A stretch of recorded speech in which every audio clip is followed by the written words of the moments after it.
Guys, welcome to another video. Purple Political Talk here. And today we're going to be looking at the 2020 presidential election and comparing what was our map pre the COVID pandemic and post COVID pandemic. And by post, I mean currently the situation where we are now. So I'm going to compare it to my most recent prediction. So we're going to fill in the map as if it were probably like early March, where the COVID-19 wasn't a big issue. I would say even like maybe February would be a very good time to fill it in. So we're going to take a look at it and fill in the map and compare it. So we're going to start by, first of all, looking at what states back then would have changed to where they are now. So first of all, there's a couple of states that wouldn't have been in the contested column. So New Mexico right now isn't in the contested column. We're going to do that at the comparison. But also states like Alaska or Alabama or Mississippi or South Carolina or even Missouri, those states weren't even considered to be contested. But now, since everything has changed, everything's changed. So, I mean, we're going to compare all the map at the end, but we're going to fill in the map like if it was February, and then we're going to compare it to the other map and notice some of the biggest differences that we're seeing. So, we're going to start by filling in our Democratic likely states at the time. So, at the time, I think like states like New Mexico, Colorado, Nevada, Virginia, New Hampshire, and I would say Minnesota at the time.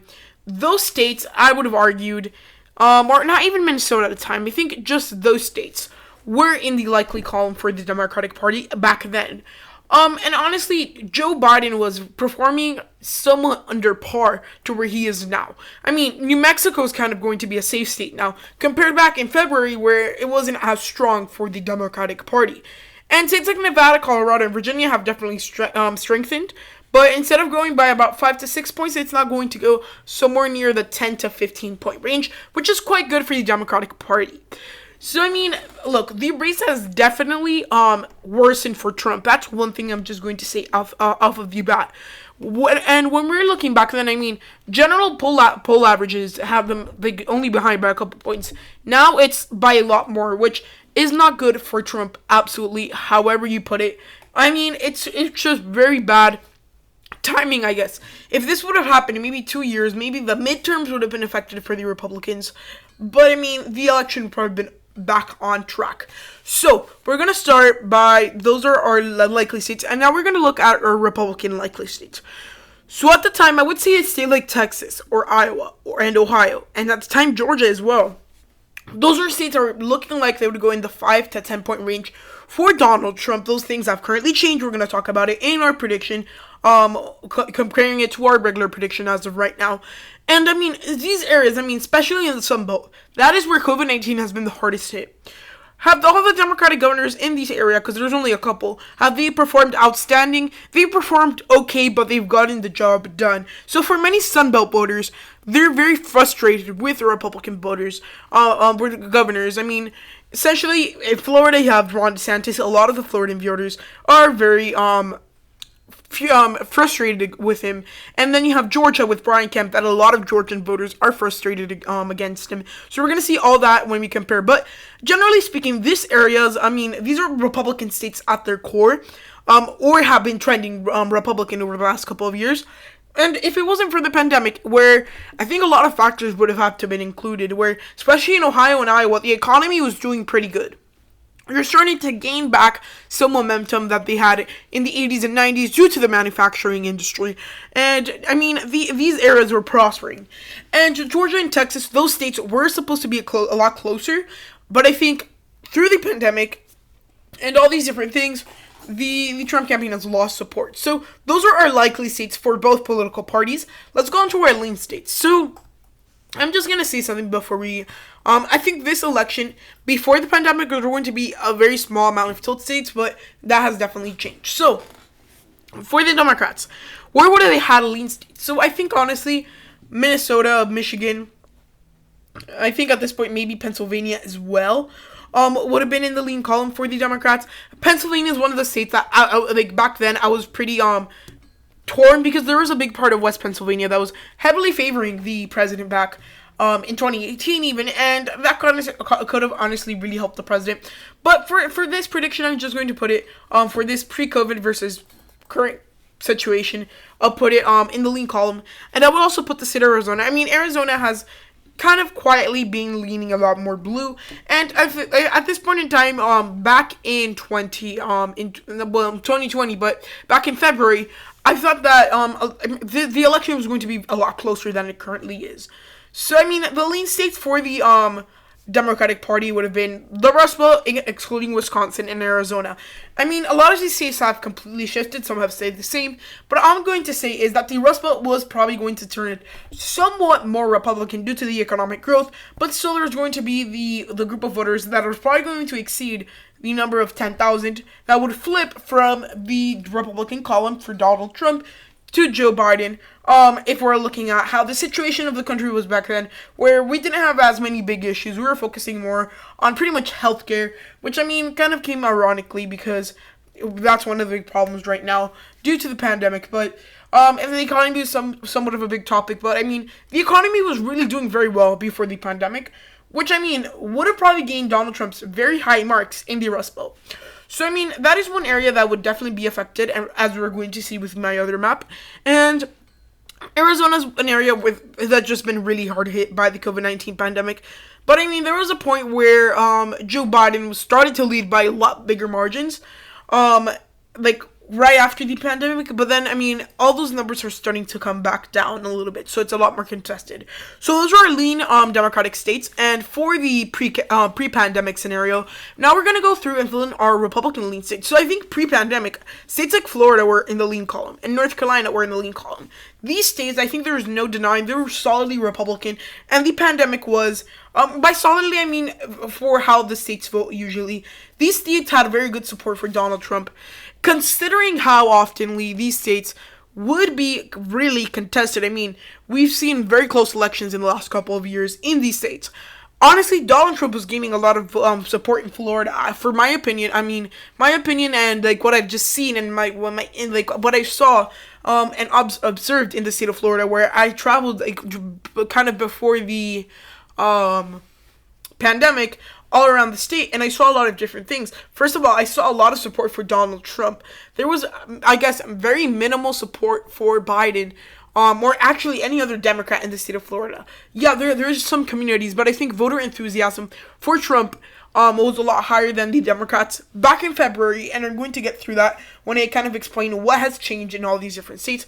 North Carolina is probably a similar scenario. I was actually in North Carolina for winter break, so I kind of got to observe some of the signs when I was on the road and looking at some things like bumper stickers and flags if I ever pass by a house or two. That is something that we must notice too. Voter enthusiasm is a thing, and back then, voter enthusiasm for Trump was extremely high. And I'm also going to include the 2 congressional districts. The polling data was leaning towards Trump. Everything was leaning towards Trump. Some of these states actually might have gone a little bit further into the Trump column. But still, I mean, the pandemic really hit this map and put a lot more blue into it. So, our last state would be the state of Wisconsin. I think, honestly, pre-pandemic, the state of Wisconsin was tilting towards a Trump victory. Was it by much? Probably not. But, I mean, Donald Trump was still winning, which, I mean, is not good for him now that he's going to have to look, where does he replace all the votes? Because even before the pandemic, where Donald Trump was actually doing pretty good, he still was behind. And I mean, this is a lot easier than coming back from 125 electoral votes, which is this map is a lot easier than coming back from the 173 about electoral votes that a lot of people are giving him. So, I mean, it's going to be really hard for Trump, but I think he might be able to do it. Is he going to be completely able to do it? Probably not, because elections take a long time to kind of change and things shift. So, I mean, Donald Trump has been really hard hit. So, I think it's easier to lose electoral votes, definitely, than win them. So, the Trump campaign will look at that. So, this was our final map for pre-COVID pandemic. And let's do a comparison with this map that I have here, which is my current prediction map. So, just out of the first couple of views, we can say that generally, the Sun Belt. So, in this map, we saw a lot more red here. So, and a lot more solid red. We saw North Carolina, Florida going in the lean column for the Republican Party. We saw Georgia going in the likely, Texas going in the likely, and even states like New Mexico going by likely for the Democrats, which is good for the Republicans, as their Sunbelt is an area where they're losing a lot of support. Compared to this map where, with the exception of the state of Arizona, pretty much everything else has shifted. We've seen states like South Carolina, Mississippi, Alaska. Those states are now shifting towards a Trump victory. And now, there's a little problem for the Trump campaign that he's losing a lot of support.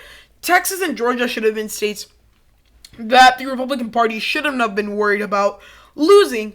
But now they've gotten to a point where they really have to focus on states and spend money on states like Texas and Georgia, which is quite unfortunate for the Republican Party because they have more important things elsewhere, especially when it comes to winning the Rust Belt and winning some of these Senate races. So, first observation, the Rust Belt, or not the Rust Belt, but the Sun Belt has been hard hit, just because, first of all, COVID-19 is just a big issue there, and this is our current map, so if you want to take another look, since COVID-19 has been such a big issue, a lot of these Sunbelt voters, they have lost their jobs, they've had family members have coronavirus or even die from COVID-19, which really does hurt. And, for the average Sunbelt voter, unless they're voting on other things, a lot of the big issues right now is with COVID-19. And generally speaking, a lot of the Sunbelt does not approve of their governor's management of COVID-19. Take Florida or Georgia, and especially when there is a Republican governor, because the couple Democratic governors that we have in the Sunbelt, so that just mainly being North Carolina, if you could call it a Sunbelt state, as well as maybe the state of New Mexico. Those are one of the couple states that has had very good COVID-19 response, which, it's probably because they had some other views. But, look at Brian Kemp in Georgia and Ron DeSantis in Florida. They're being absolutely hated for their COVID-19 response, which is just going on to hurt the Republican Party. So, at this point in time, the Sun Belt is definitely an area where the Republicans have been hit, not only because of Donald Trump's handling of COVID-19, but actually more because of how the governors are associated with Donald Trump. And essentially, Donald Trump's COVID-19 handling did also have a play into that. And then the economy generally, we've seen a lot more blue dropped on the map. So let's go back and let's just talk about another area. So I want you to take a quick look on the Rust Belt. So back in February, the Rust Belt was an area where you saw a lot of Republican support. Generally speaking, it was pretty even. Yes, it's like Wisconsin, which are tilting towards the Republicans. Pennsylvania was not pretty far off from tilting blue. And then the other two states had some Republican trends. And generally speaking, Iowa and Ohio were solidly Republican like they usually are. Compare this to now where, Iowa and Ohio are still somewhat Republican, but everything else has moved completely out of their columns.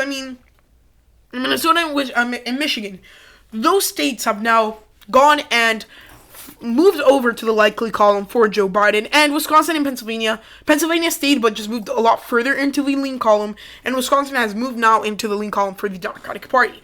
And I think I'm going to say something that's a lot of people think that the George Floyd protest, a lot of people think that's not directly related to pandemic, but there's a very high possibility that might have been. So if you add the George Floyd effect, that George Floyd completely, his protest took Trump's chances and threw them out the window.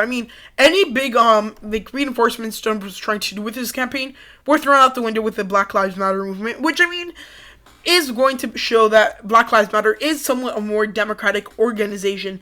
But still, it kind of ruined the campaign for Trump.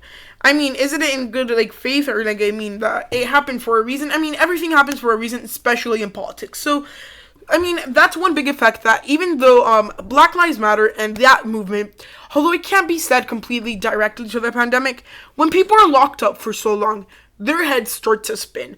And, just with, if you have, something like that, that's very distressing, people are going to burst. So that's what we saw there, and that's where a lot of the destabilization for the Trump campaign came. But then it also can be argued that Black Lives Matter and that movement caused some of the riots. Maybe that big movement caused a lot of people to go on and actually riot. Which some could say it could help Trump because that could help him gain voters who actually want action taken on the on the front of the riots and unpeaceful protests, because I mean there's a very big distinction. And I honestly do not understand some of these mayors in some of these cities that are very, very heavily affected by some of these protests. Not protests, I would say riots better, because a protest and a riot are two completely different things. And considering someone like the mayor of Portland is absolutely not doing anything, and they found weapons, in the arms of these quote-unquote peaceful protesters, not all of them are violent people like some of the ones they're couching. But that's the point. They're trying to keep everyone safe. So, if the Democrats ran too much of the platform of kind of defunding the police, it's like destroy the country, that's what it could be painted by some Republicans. So, that's something to take a look at, and which could really hurt Biden at the end of the day. But generally speaking, the Black Lives Matter movement really hurt Trump and his chances at re-election. Going back to the Rust Belt, it just reminded me of that, just because of the Black Lives Matter movement in Minnesota, that's where it all started. Generally speaking, Donald Trump has lost support also because of the going down economy. The economy completely went in shambles due to COVID-19, which really hurt the Rust Belt, because they were recovering from their big fall, I guess, in 2016. That was a very big year for them, that they fell a lot. There was a big economic dip in 2016. But, the Rust Belt is starting to gain some of their support back, which, by the time we get to election day, it may be possible that Donald Trump does something and it kind of gains that support. But again, we're less than 100 days towards election day, so that could be argued. And generally speaking, that's pretty much it. Everything else has kind of been just the same. Sub and Rust Belt are the biggest changes, especially in the Deep South and the Rust Belt, like the three states that flipped. The election was never favoring Trump at some point in time, although it was a lot closer and it had a lot bigger chances.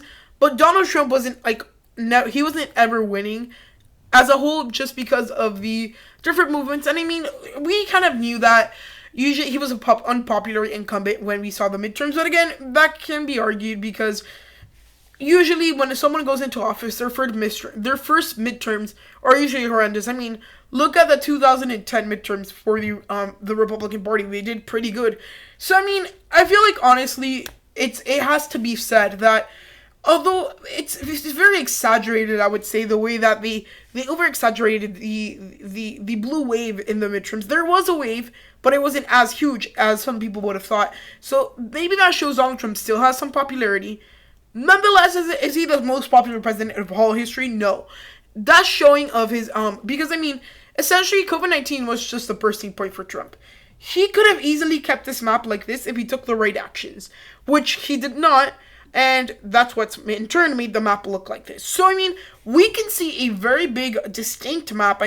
Pre-pandemic, post-pandemic, or if you can call it kind of ending pandemic, or effects of the pandemic.